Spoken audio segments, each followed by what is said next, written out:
Welcome to Green Building Matters, the original and most popular podcast focused on the green building movement. Your host is Charlie Cicchetti, one of the most credentialed experts in the green building industry and one of the few to be honored as a LEED Fellow. Each week, Charlie welcomes a green building professional from around the globe to share their war stories, career advice, and unique insight into how sustainability is shaping the built environment. So settle in, grab a fresh cup of coffee, and get ready to find out why green building matters. Hi, everybody. Welcome to the next episode of the Green Building Matters podcast. I'm your host, Charlie Cicchetti. This week, I get to interview a green building professional just north of Toronto up in Ontario, Canada. I've got Grant Peters on. Grant, thanks for joining us today. Yeah, certainly, Charlie. Glad to be here. Well, I know you're a LEED Fellow. I think we actually got invited to the club at the same time last year, so I want to talk about that. But I want to figure out, how did you even get to be a green building professional? So if you would, just take us back. Where'd you grow up and where'd you go to school? Sure. Yeah, I grew up in the suburbs of Toronto, elementary, high school in the Pickering area. So I always sort of had that, city life, if you will. Went for civil engineering at the University of Waterloo, which is a pretty highly recognized engineering university in Canada, and actually also overseas, mostly in China as well. And so did my undergrad there and also started my career there. Oh, fantastic. And so did you know you wanted to get into buildings? And at what point did you know you wanted to get into green buildings? Yeah, this kind of happened in reverse. I was always interested in buildings and construction, went through for civil engineering, but wasn't sure exactly what stream. There's structural, there's traffic, there's stormwater, all sorts of different, subcategories, if you will, of civil. Didn't really specialize in university. And then actually through a co-op placement, Waterloo has a co-op program where you have 6 4-month terms to seek various job opportunities while you're doing your undergrad degree. And I ended up doing 3 out of the 6 of my terms at a firm called Intermodal Engineering out of Kitchener, which at the time was probably the only and certainly the premier green building firm in Canada. And, by being placed there and getting that opportunity was really how the green building thing found me rather than the other way around. Oh, it's good. And good to get that experience at a firm like that. Did you have any mentors? Did anybody you looked up to along the way, or maybe someone that opened a door for you as you were early in your career? Oh, 100%. It's, at the time, Intermodal was a hotbed for, the top green building professionals in Canada. The firm's president and founder, Steve Carpenter, is, a very well-known figure in Canada and the States for green buildings, and actually has an Order of Canada, award, if you want to call it that. Also, LEED Fellow, this kind of thing. So, his leadership definitely opened a lot of doors for me. But, there's a whole slew of other people there at sort of the management level that really guided me and took me under their wing. Guys like, Braden Kurzak and Steve Kemp, who are also LEED Fellows. And my, eventual business partner, Mike Pelton, was really probably the biggest influence on me. And, we've worked really well together now for over 15 years. Thanks for giving all them a shout out. I think it's so important to recognize those that had a good influence on us, maybe open doors. We've had Steve Kemp on the podcast before too. I bet. Yeah, he's a character. It was a good talk. I enjoyed it. So what were some of the green building projects like, maybe even before you got involved with LEED? Was it just energy efficiency? What are some of the priorities early in your green design career? Sure. I think, I was very fortunate. My entry into the green building world coincided very closely with the entry of LEED in Canada. So, the Canada Green Building Council adopted LEED in 2004.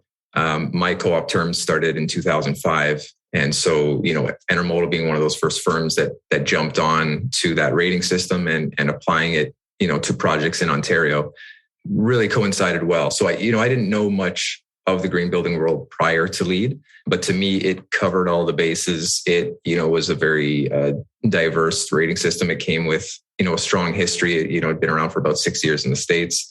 And, I'm very much about being organized. I'm sort of a stats guy, efficiency, this kind of thing. So the rating system with its tiered approach and its third-party verification and, its categories and its points, everything sort of lined up to me. And, there still are some shortfalls, as we all know, and the green building industry has exploded since then, and a lot more topics are being covered by various rating systems. But, for me, finding that sense of organization, that sense of direction, in the green building world and be able to take that to the clients and to the projects was just a natural fit. Well, you're an engineer. You're going to like the science. You're going to like the numbers and the data. That makes sense.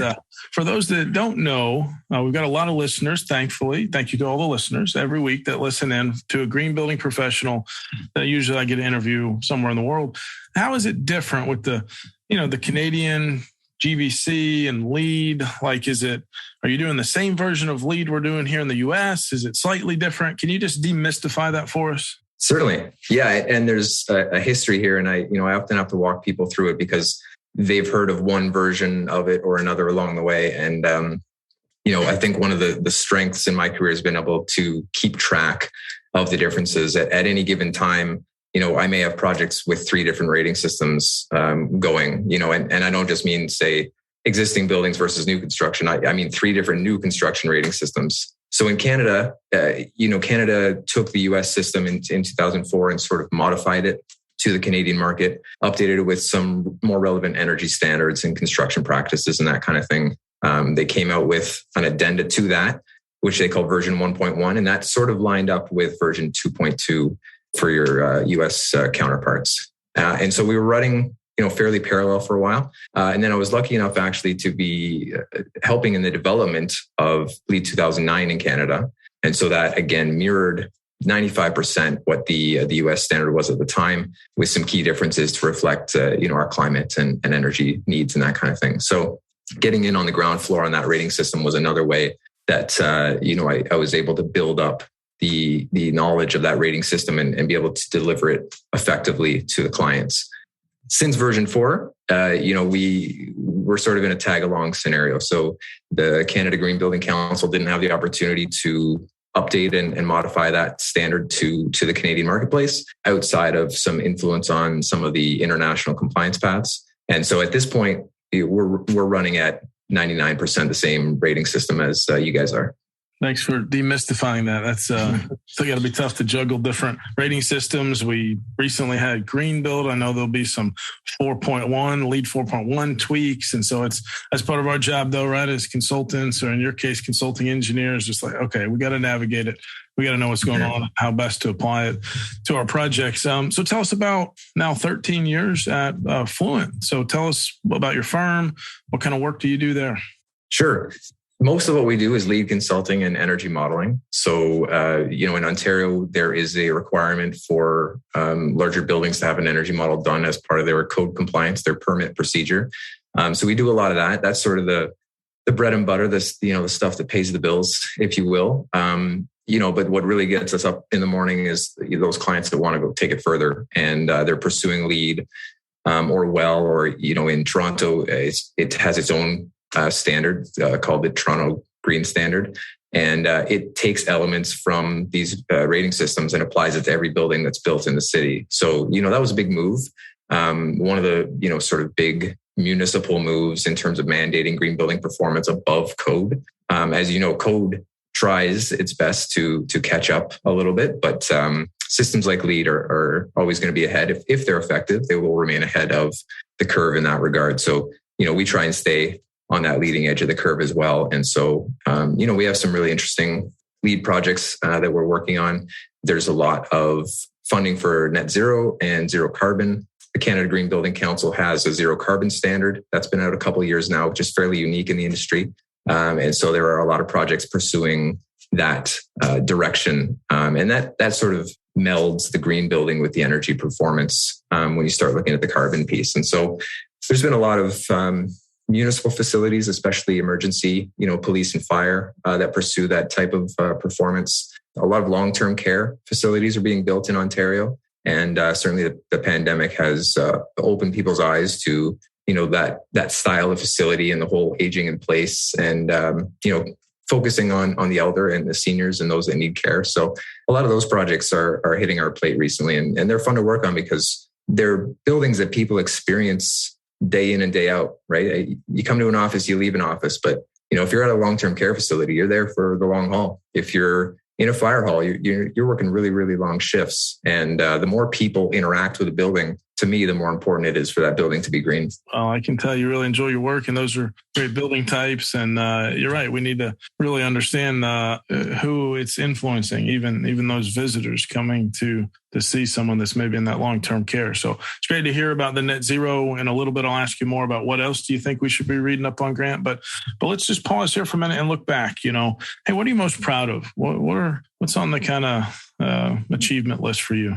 Yeah. I mean, the LEED fellow was, I was over the moon about that. That sort of validated a long career in this industry. So I sort of have to put that first as the token example. But the things when I look back, things I'm most proud of is I really like to root for the underdog.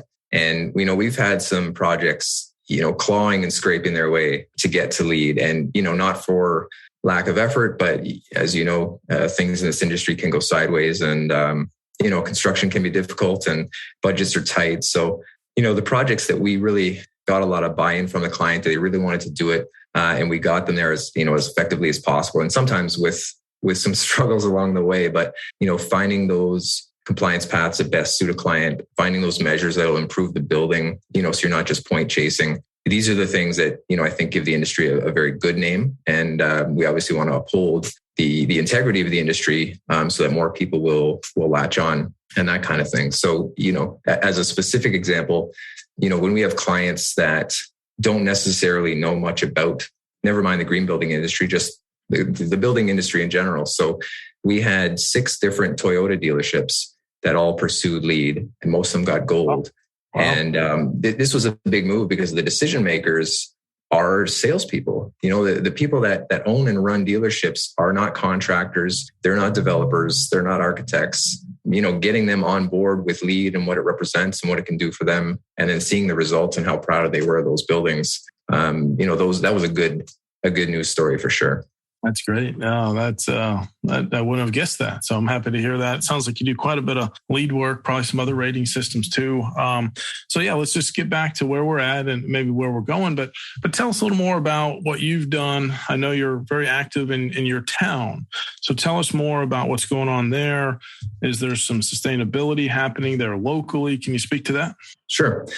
Yeah. I mean, anyone who's passionate about sustainability, ideally finds a job in that field, which I have, but you don't leave it at the office, you take it home at night. And, locally here in Orangeville, there's been a sustainability committee for quite a bit of time. I sat on that for a while. And then through that involvement and understanding sort of what municipalities, what influence they have on the world and the built environment and people's everyday lives, I actually decided to run for office. And in 2018, I was elected to town council. And so I really did that with the intent of bringing more of these sustainable, features and mindsets to the town. We're not large. We're about 30,000 people. And so we don't have experts in all these fields. We're not doing monstrous projects with life-changing impacts on the built environment. But, everybody should be striving to do this stuff. And as we implement, a few different things at the policy level, you can feel like those have been established and they will continue,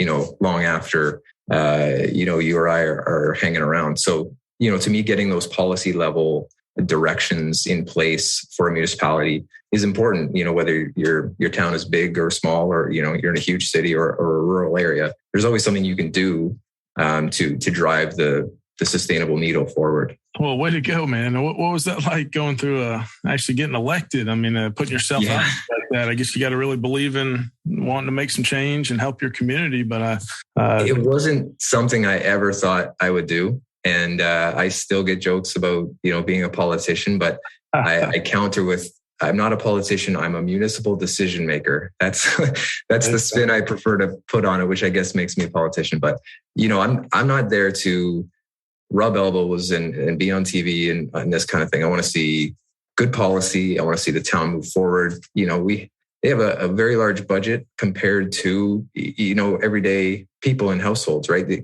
municipalities run water systems and emergency services and, roads and libraries and all these things that touch on people's lives. And, the opportunity to have an influence on those, and I hope a positive one, just sort of, it got to me. And the same way I had some mentors in the green building field, There were some people here that sat on previous councils or committees with me. They were very encouraging. We needed, I felt, a younger presence on council. We needed a more technical presence on council, and we needed someone with, some drive in the sustainability world. And so that's what took me there. But the election process itself was wild. And, me and my team must have knocked on, without exaggeration, 10,000 doors, and the reactions you get are everything from, we're very happy you're running and you've got my vote, to things I can't say on this podcast.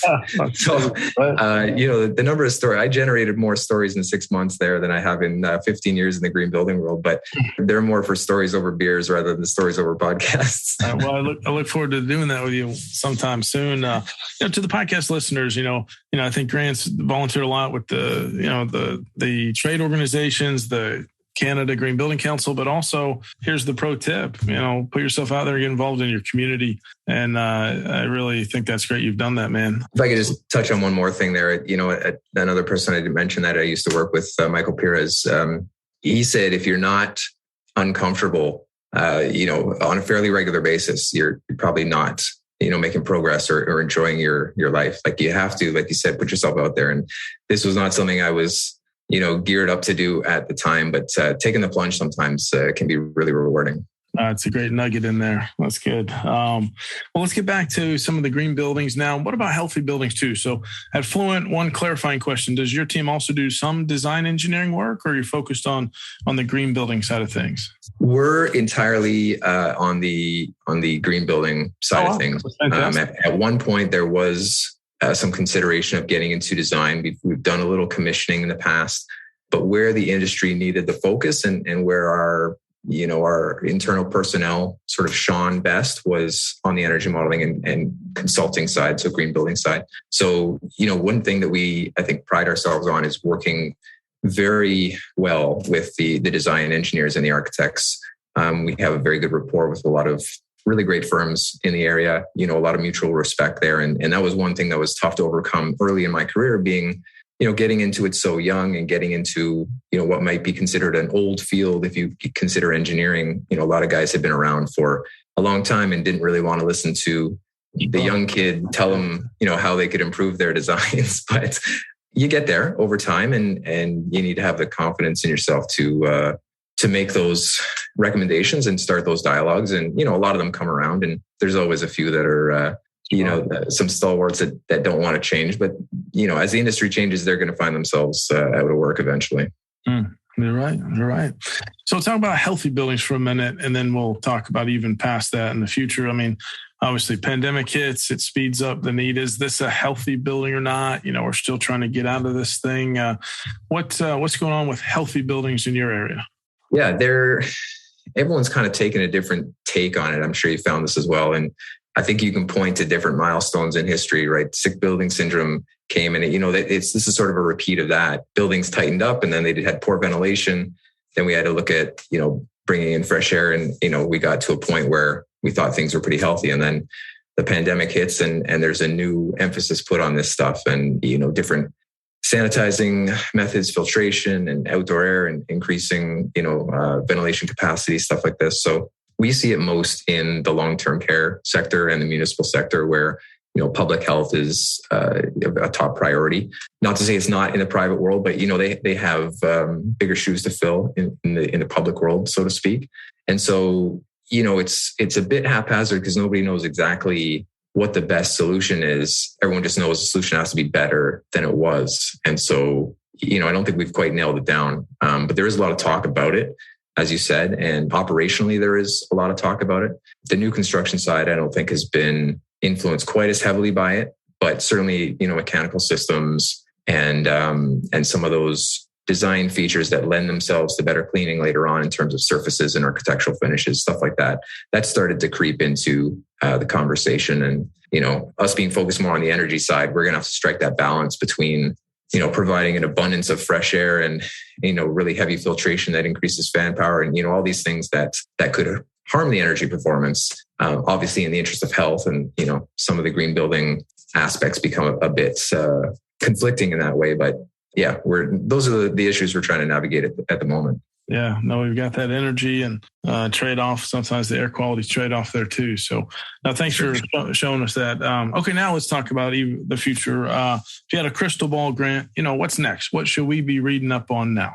Yeah, I mean, it has been interesting to see everything evolve. I haven't been in the industry as long as some for sure, but it has progressed in leaps and bounds in the last 15 years. And we're seeing a lot more emphasis on carbon. We're seeing more emphasis on materials. As we start to max out, the energy pieces without some really fundamental breakthroughs in the mechanical electrical world, we're getting close to the ceiling in some of these systems. And so renewables have jumped on a lot more than they used to. And, optimizing those and integrating those so they're not just panels on a roof. We're seeing a lot more building integrated PV, parking structures, stuff like that. And then the carbon accounting and materials piece has really flown in the last few years. A couple of years ago, you'd suggest doing a life cycle assessment to a client. Never heard of it, not interested, no value there. But especially for clients with large portfolios, the better understanding they have on those decisions now, when these carbon markets come into place and grow and become very expensive, and you pursue things like the zero carbon standard out of Canada, there is a carbon accounting piece, and the embodied energy piece is part of that compliance. And so those decisions are starting to come into the mix where they haven't existed before. And then sort of the last piece I'll mention on the energy side is the envelope. So as you cap out on these mechanical system decisions, Toronto's famous. We have more, construction cranes than any other city in the world at any given time.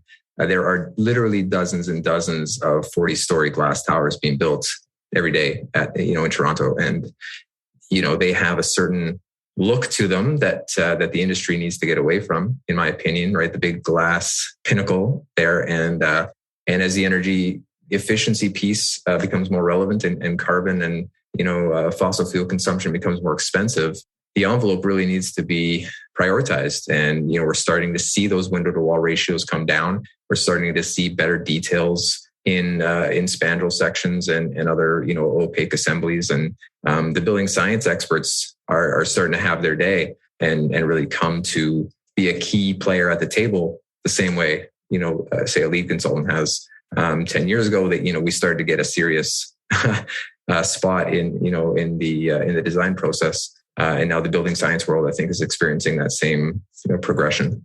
Wow. Yeah. A lot of tower cranes. That is when things are going well. A ton of tower cranes on the horizon. And, I just want to double down on just that shift towards embodied carbon and just everything else you said there. I mean, I think you're spot on. So let's go through some rapid fire questions, get to know you a little more. Sure. So what would you say is your specialty or gift? Yeah, I was sort of trying to think of this ahead of time. And, because I never really specialized in a certain area of engineering, I found, I had to be a very good problem solver. And what to allude to some of those projects I talked about before, getting projects across the line and being a bit scrappy, I suppose, in the approach, I think sort of being tenacious and finding those paths that best suit the clients and getting those underdogs across the finish line is sort of become, what I'm good at and what I feel proud of. And break that down. Would you say it's the problem solving then, or just, the obstacle is the way, kind of a stoic mindset? Unpack that a little bit for us. Sure. Yeah. I think a lot of engineering breaks down to problem solving. Obviously, you need a technical background to get yourself there. But, going back to those co-op terms in university, I did a couple at General Motors at headquarters in Canada and looking at supplier quality. And so we were going to, factories and manufacturers that were building all the parts that go into the cars and trying to, improve their efficiency and find the issues that were causing the imperfections that we're getting, these parts, preventing them from making it through the quality process. And so breaking down a problem into its components and finding the solutions. If you look at LEED credits, people say, oh, construction waste is construction waste. It's either recycled or it's not. But, there's a lot of different ways the materials can be processed, how they're sorted on site. Even if you look at the compliance paths in LEED, whether you're going for, a reduction, a source reduction percentage or a diversion percentage. So each of these, opportunities within LEED gives you a chance to find a very project-centric solution and solving those problems and getting through the humps by breaking them down. A lot of the credits, you get into space by space calculations. And so one or two of those may give you an issue, but the other 5 or 10 are okay. So finding those little pieces that are causing the hurdles or the delays, or tripping up the engineers in their design, getting down to that level of detail, getting through that individual sub problem, if you will, and then on the macro level, things turn out a lot better. Let's talk about habits. Do you have any good routines, rituals, or habits? I don't think any that stand out, really. I am a creature of habit. I come in at the same time. I have my tea at the same time. Professionally, the one thing that I think really helps me, and I see a lot of professionals that don't subscribe to this policy, but is really keeping a clean inbox. And it sounds very boring or tedious, but just not having that constant stress of 1,000 emails, weighing on you. In this world, every email is a to-do item, essentially. I forget who said it, but someone basically said, your inbox is other people's to-do item list for you, right? People are always requesting something or giving you information that you need to use to do something else in an email. And as boring as it sounds, keeping it trim, I think takes away, it allows you to be more focused on other tasks. That's a good one. The inbox is other people's to-do list. So you got to manage that. Exactly. So let's talk about bucket list. As we get to know each other, Grant, I'm a fan of a bucket list. What are 1 or 2 things maybe on your bucket list? Any travel or adventure? Do you want to write a book? I don't know. What else you got there? Yeah, it's there's no sort of huge items. I've been fairly fortunate to be able to have traveled some and, have the family and even try bizarre things like running for council. There's still definitely a list of places I'd like to get to internationally. Places like Spain and Japan are on the list. I've been to some of South America, but none of some of the sort of South American history interests me. So places like Machu Picchu and places like that would be fantastic to check out, especially as they deteriorate with more and more commercial activity. And I would be one of those visitors. So obviously I'm contributing perhaps to its deterioration, but things like that would be great to see before they're gone. Domestically, I'm a big baseball fan. So I'd like to see all the major league stadiums. I'm only about 6 or 7 out of the 30 there. And they update themselves every once in a while. So that, that list will probably never end. But, sure. Those are some of the travel pieces. And then, I have, I guess, a few sort of little just weird things, if you think about when I wind down in this industry and other things I might do, there's sort of little opportunities, I think that you'd like to try. It's one thing to build up a level of expertise and have a very successful career. And I feel very fortunate that that's been the case so far. But there's little inklings of other things you could do in totally different industries, just working more with my hands and being outdoors a little more. The one downside of this industry, is that you're in the office all day. So there's a bit of a reprieve when you get out on site and, start working in the construction world. But I could see myself doing something outdoors and more physical, at some point as well. No, it's good stuff, man. Well, a couple of things there. If you ever come to Atlanta, I want to go to the LEED Gold Stadium where the Braves play. Love to host you. And, thanks. I've heard of that one. Haven't been there yet. Yeah, no, it's a great stadium. And when you go to Spain, I've got to connect you with a good friend of mine. We do some education together, Emmanuel Powell's, and outside of Barcelona. Okay. He renovated a several 100-year-old home, and it's LEED Platinum and a living building home. And you gotta go see it. On that topic, it's a bit of a sidebar here, but when I did Green Build in 2018, Chicago, so I had to drive through from Toronto, and I actually stopped at the living building home in Michigan there, just outside. I forget if it's Ann Arbor, but actually just sort of cold called them and said, I'm a green building professional. I'm going to Green Build. You're on the way. I know this is a bit of an ask, but would you, take me for a tour? And they were so welcoming and open. I had the whole family with me. We kind of turned it into a bit of a vacation. And, the great part about green buildings is, there's some competition in terms of, outdoing and performing and that kind of thing. But what I love is the collaborative nature. Like there's no trade secrets here. As a professional, I want every building to know all the things I know about green buildings, and I want everybody to implement them. And, this whole sort of secret sauce attitude and, the retail and other corporate areas really kind of is not the case in the green building world. And the fact that these people opened their home to me and, we must have chatted for a full hour on all the great things they did there. It just, that's really inspiring. No, I agree. Collaborative, open, community. You're in the community, and that's so cool, man. But if you do go to Spain or come to Atlanta, let me know. Definitely. A couple more questions here, Grant. Let's talk about books. Not sure if you like to hold a hardcover in your hands or listen to Audible, but what's a book you might recommend? It doesn't have to be industry specific. Yeah, I do enjoy reading. I don't have as much time as I'd like to with the family and my two jobs, if you want to call it that. But I'm definitely a hard copy guy. It's our local library is fantastic, and I love browsing the shelves and holding it in my hands and flipping through the pages. So that there's my there's my bias in that regard. But in terms of actual titles, one of the ones I can think of that I read recently was called The Comfort Crisis, and this was exploring sort of how we found ourselves as humans to be now sitting all day, eating poorly, not being out in nature, not exercising enough, this kind of thing. But more deeply than that, just the sort of the fundamental benefits of being uncomfortable.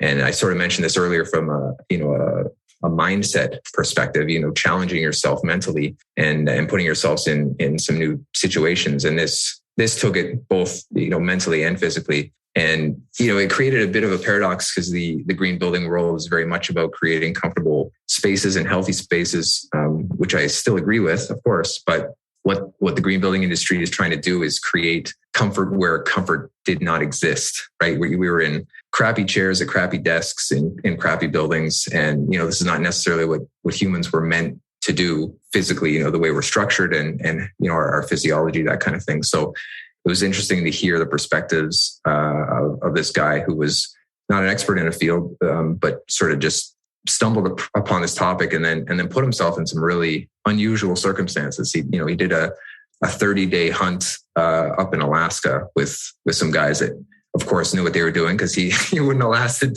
24 hours. But talking about the benefits of that level of physical activity, separating yourself from the daily grind, all this kind of thing. So it wasn't an industry specific book, but the way I was able to take some of that and reflect it toward what I do as an everyday endeavor was interesting. It ended up having some relevance there that I didn't know would exist. No, thanks for that recommendation. I'll put a link in the podcast show notes so everybody can check out that book. Sure.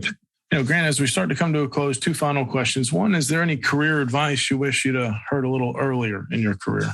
Yeah, being surrounded, as I mentioned earlier, by some of, the great professionals that I did early in my career, I had the benefit of receiving a lot of that advice early on. So I don't think, you never know, but I really feel like I had an advantage that way. And there wasn't anything sort of significant that I missed early on.